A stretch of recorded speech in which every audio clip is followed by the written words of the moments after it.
उस A4 size में उन्होंने 1920 से लेकर के 1945 तक का विदर्भ में किस तरह से सामाजिक आंदोलन चल रहे थे उसकी वो डिटेल्स देते हैं, एक एक पैम्फलेट के साथ। इसमें से जो सबसे महत्वपूर्ण सभा है वो 19-20 जुलाई 1942 की सभा है, जिसको अखिल भारतीय दलित परिषद के नाम से जाना जाता है। अखिल भारतीय दलित परिषद में तरह तरह के प्रस्ताव लिए जाते हैं कि अच्छा, ये भी मैं बता दूं कि इस दौरान कई सौ सभाएं डॉक्टर अंबेडकर की उपस्थिति में भी और अंबेडकर की अनुपस्थिति में भी, दोनों ही तरह से केवल शहरों में नहीं, छोटे छोटे गांवों में भी सभाएं हो रही हैं। और ये सभाएं दलित औरतें आयोजित भी कर रही हैं। आप सोच सकते हैं 1920 से लेकर के 42, आज से 100 साल पहले का इतिहास की बात मैं कर रही हूँ। तो वो जो औरतें डॉक्टर अंबेडकर के नेतृत्व में उनका मैसेज लेते हुए जो सभाएं कर रही हैं, उसमें वो केवल सभाएं नहीं कर रही हैं, वो केवल टोकनिज्म नहीं कर रही हैं, वो प्रस्ताव पारित करती हैं और वो प्रस्ताव ब्रिटिश गवर्नमेंट को भेजे जा रहे हैं। ब्रिटिश गवर्नमेंट से वो मांग क्या कर रही है? बहुत सारी, चाहे वो वर्धा में हो, चाहे वो बेला में हो, चाहे वो तुमसर में हो, चाहे वो अमरावती में हो, ये सारी जगहें, छोटे छोटे गांव भी जहाँ पर ये हो रहे हैं, तो वहाँ सभी सभाओं में लगभग जो प्रस्ताव दिए जा रहे हैं वो ये कि हमको पढ़ने के लिए स्कूल चाहिए, हमारे लड़कों और लड़कियों के लिए तो उन लोगों ने सामूहिक तौर पर बात की, उन्होंने केवल दलित लड़कियों की बात नहीं की। बड़प्पन देखो, अंबेडकर के नेतृत्व का बड़प्पन देखो कि किस तरह से वो औरतें जिनके पास किसी भी तरह की शिक्षा नहीं है, वो शिक्षा के लिए मांग कर रही हैं, तो केवल दलित लड़कियों के लिए शिक्षा की मांग नहीं कर रही है, वो गैर दलित लड़कियों के लिए भी शिक्षा की मांग कर रही है। और उसके बाद वो अलग से दलित लड़कियों के लिए भी प्रावधान करने की मांग करती है। ये किताब अभी हिंदी में भी नहीं आई है और अंग्रेजी में भी नहीं आई है, इसका ट्रांसलेशन बस मैंने खत्म किया ही है, हिंदी में, मराठी में है वो। तो फिर उसके बाद वो ये भी कहती हैं कि चूंकि दलित समाज शिक्षा प्राप्त करके शास्त्र विरोधी काम कर रहा है, सावित्रीबाई फुले को याद कर लीजिए, शास्त्र विरोधी काम कर रहा है, इसलिए उन बच्चों पर अटैक्स भी हो रहे हैं। तो वो मांग करती है कि एक छोटी सी छुरी कमर में लगाने के लिए, मैं डिटेल वहीं से लेकर के बता रही हूँ, अपनी तरफ से एक शब्द नहीं है मेरा, कमर में लगा करके रखने के लिए, आत्मरक्षा के लिए एक छोटी सी छुरी लड़कों के लिए वो मांग करती हैं, और लड़कियों के जूड़े में एक त्रिशूल जैसा पिन लगाने के लिए कि वो भी अपनी सुरक्षा कर सके। वो छात्रावासों की मांग करती हैं कि छात्रावास हो, वो आपस में तय करती हैं कि जो लड़कियां अभी पढ़ाई कर रही हैं हम उनकी शादी नहीं करेंगे।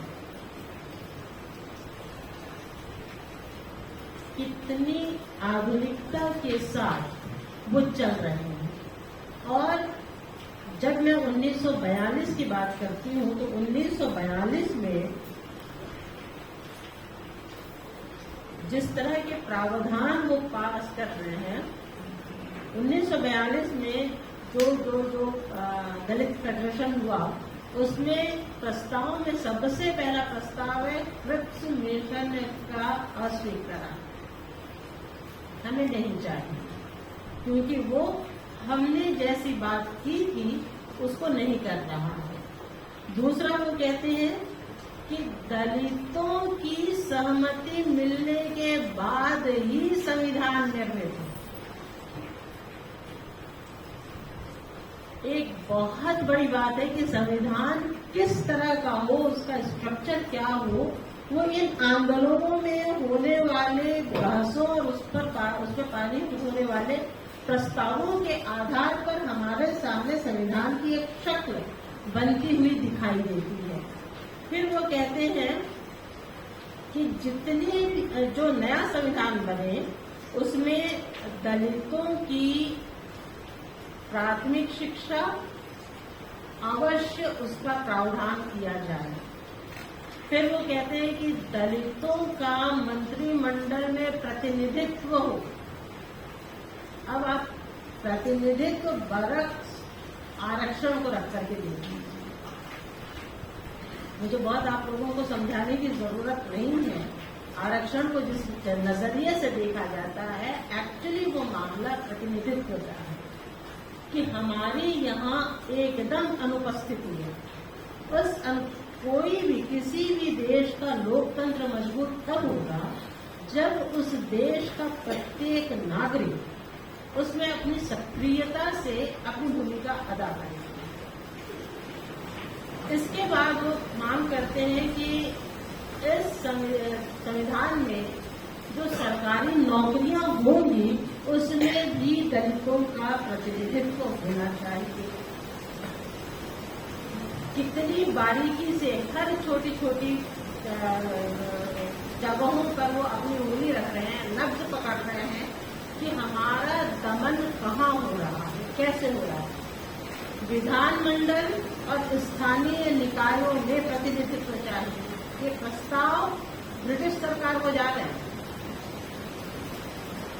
फिर वो मांग करते हैं स्वतंत्र मतदार संघ द्वारा विधानमंडलों और स्थानीय निकायों में प्रतिनिधित्व नियुक्त हो, क्योंकि उनको गैर दलितों पर यकीन नहीं है।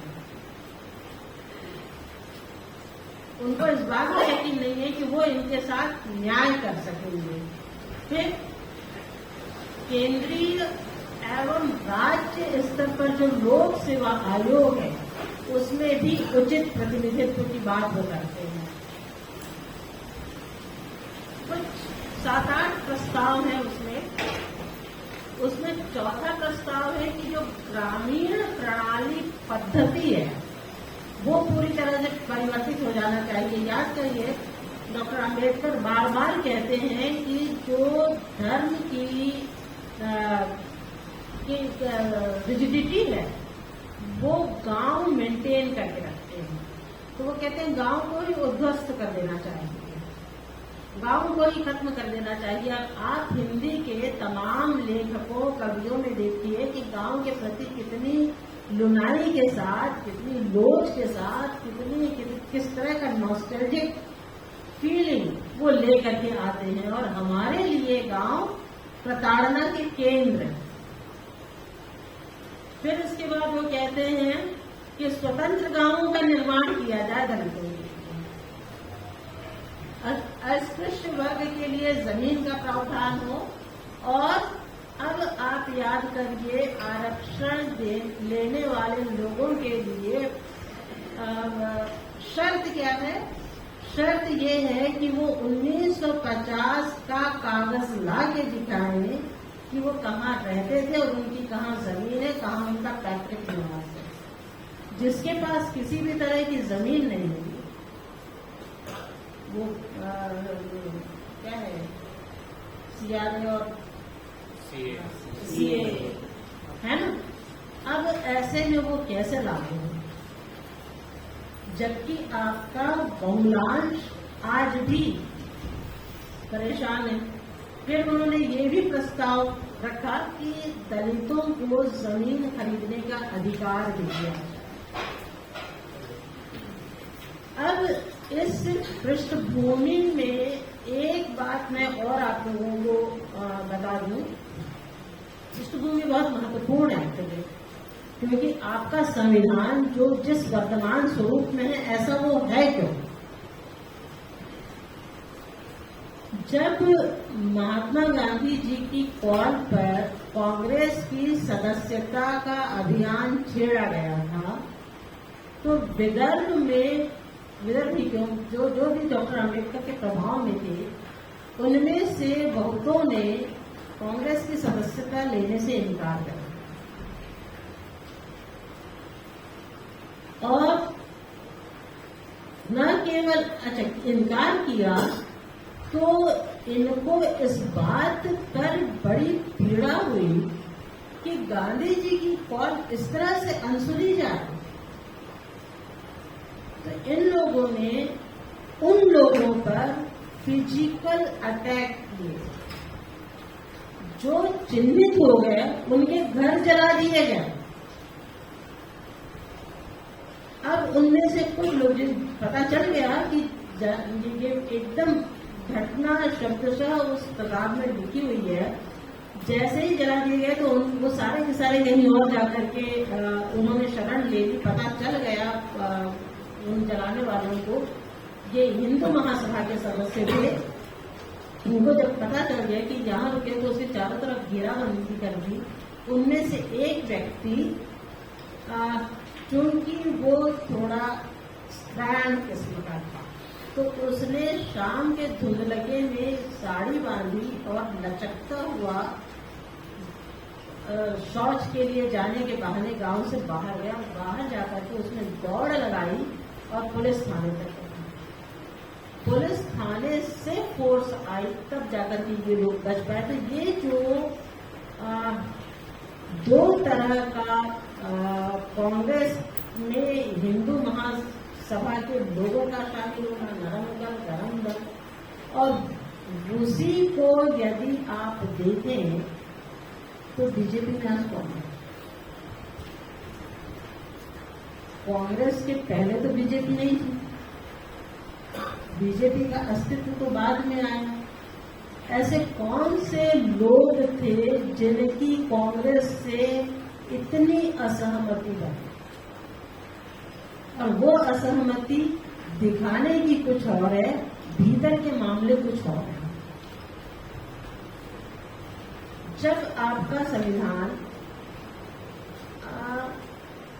एक और इसी समय डॉक्टर अम्बेडकर इसी 1942 में एक बहुत महत्वपूर्ण शब्द का इस्तेमाल करते हैं, गुरु किल्ली। किल्ली चाबी को कहा जाता है। तो वो कहते हैं कि मेरी राजनीति की एक गुरु किल्ली है। और वो गुरु किल्ली क्या है? मेरी राजनीति की गुरु किल्ली है कि मैं ये स्वीकार करता हूं कि अस्पृश्य वर्ग हिंदू समाज का अंग भी नहीं है और उपांग भी नहीं है। वह भारतीय राष्ट्रीय जीवन का स्वतंत्र और पृथक घटक है। फिर वो उदाहरण भी लेते हैं कि जैसे मुसलमान, बिल्कुल ऐसे ही हिंदू समाज का दलित समाज, अस्पृश्य समाज कोई घटक नहीं है, वो उसको अलग से, और यही मेरी राजनीति का केंद्र है। तो जो लोग ये कहते हैं कि कास्ट और क्लास, यहाँ पर तो बराबर मैं सुन रही हूँ और होता भी होगा, मैंने तो क्लास अपना बदल लिया ना, कास्ट नहीं क्या।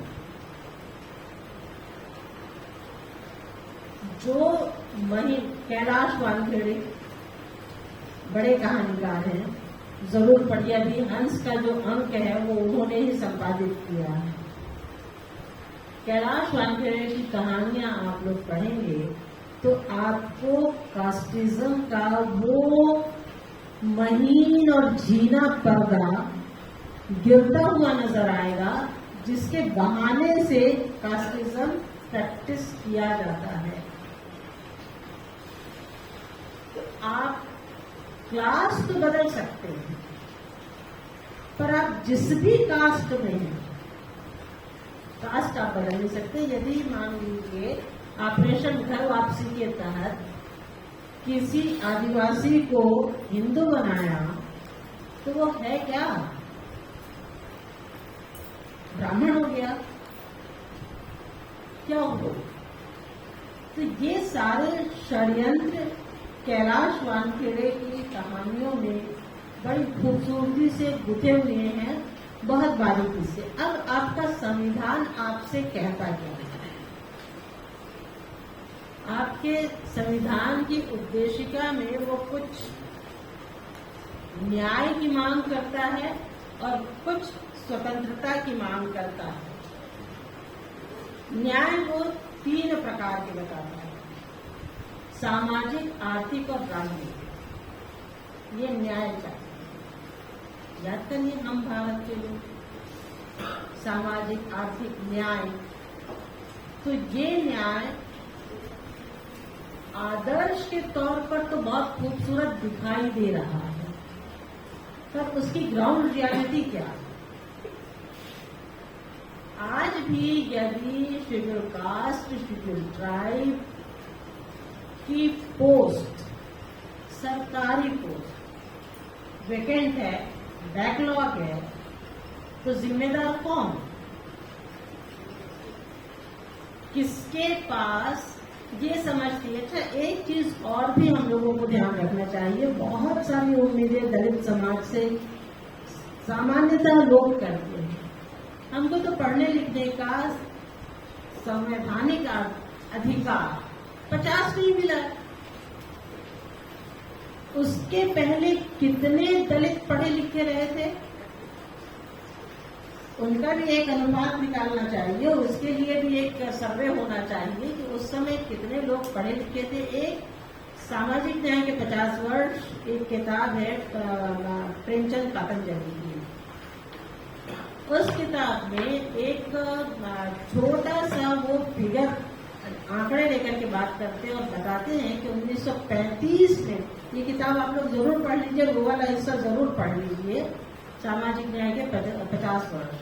और उसमें वो बताते हैं कि भारत की विभिन्न जातियों का सरकारी नौकरी में 1935 में और 1981-80 में क्या प्रतिशत था। तो 1935 में अनुसूचित जाति, जनजाति, अन्य पिछड़ा वर्ग, ये तीनों मिलाकर नगर में,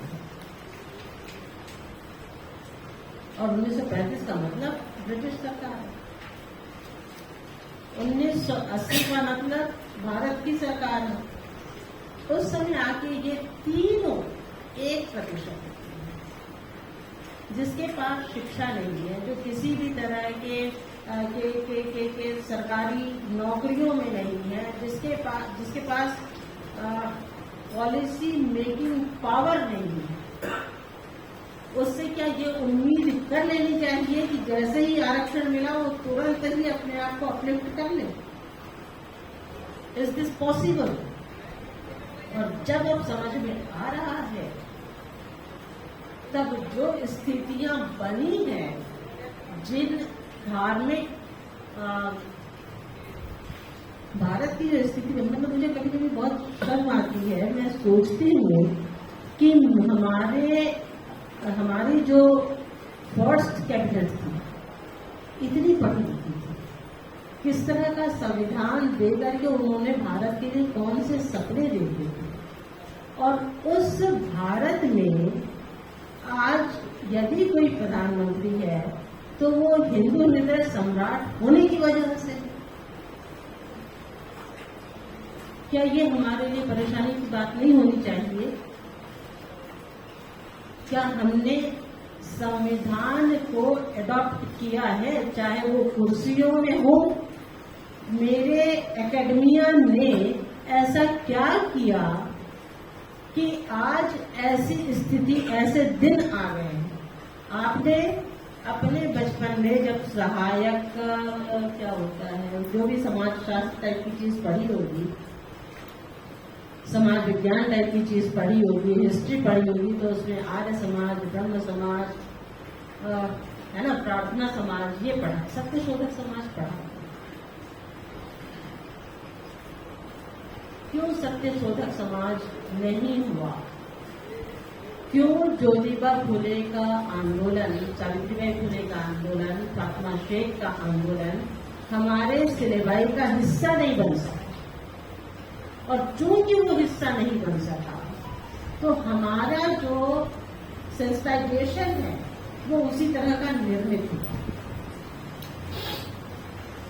क्यों एम्स में, मतलब बाकी सारी जो आज की बहुत सारी चीजें, अभी आप गौरव कह रहे थे, ये सारी चीजें तो बहुत बात की है। मैं तो इन 70 सालों में हमने किया क्या है, हमको इस पर सोचना चाहिए ना। हमने ऐसा क्या किया जिसकी वजह से ये ऐसा दिन हमारे सामने आया कि इतनी बुरी तरह से संविधान की बात करने वाला व्यक्ति, हमारे प्रधानमंत्री, वेशभूषा से आतंकवादी को पहचान लेते हैं। या जब कभी भी चुनाव आता है तो वो मुस्लिम की बात करेंगे, मुस्लिम लीग की बात करेंगे, लेकिन एक अभी प्रेस कॉन्फ्रेंस नहीं कर पाए वो फेस। इसके लिए हम जो एकेडमिया के लोग हैं, हमारे भीतर ये सेंसिबिलिटी चाहिए ही चाहिए कि वो कास्ट को, जेंडर को, क्लास को, वर्ग भी देख लें, क्लास को, कम्युनिटीज हैं तरह तरह की, उनको उनकी तरह से देखना शुरू करें। सारा का सारा मसला प्रतिनिधित्व का जैसे ही आता है तो सामने वाला मेरे बारे में बोलना शुरू करता है, वो अनाप शनाप मेरे बारे में करता है। मुझे जिस बात की स्वतंत्रता मिली हुई है, विचार की स्वतंत्रता, अभिव्यक्ति की स्वतंत्रता, वो है क्या? और जिन लोगों ने कुर्सियों पर अपने आप को आसीन किया था, क्या उन लोगों ने अपनी नैतिकता के साथ अपने उत्तरदायित्व का वहन किया? तो हम संवैधानिक नैतिकता की बात कर रहे हैं। हम सारे लोगों ने अपने पद को क्या भारत के संदर्भ में इस्तेमाल किया, भारत को बनाने के लिए इस्तेमाल किया। डॉक्टर अम्बेडकर जो बार बार कहते रहे कि मैं पहले भी भारतीय हूँ और अंत में भी भारतीय हूँ, उसकी वजह सिर्फ यही है कि मुझे कोई और पहचान नहीं चाहिए। जो संविधान है उसकी नागरिकता ही मेरी पहचान है। यदि मैं इसके साथ न्याय कर सकती हूँ तो संवैधानिक नैतिकता जैसे सवाल नहीं आने चाहिए। Thank you.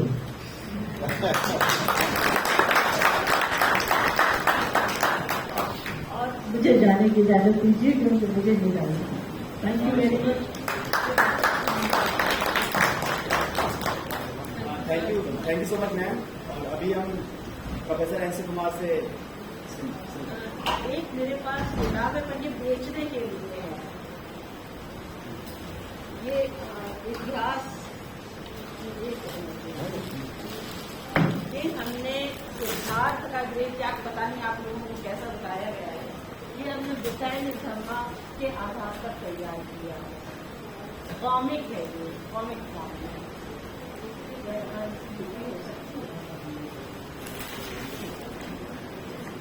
अगर किसी को लेना हो तो वो लेना पर हम करते हैं। ये दो थैंक यू।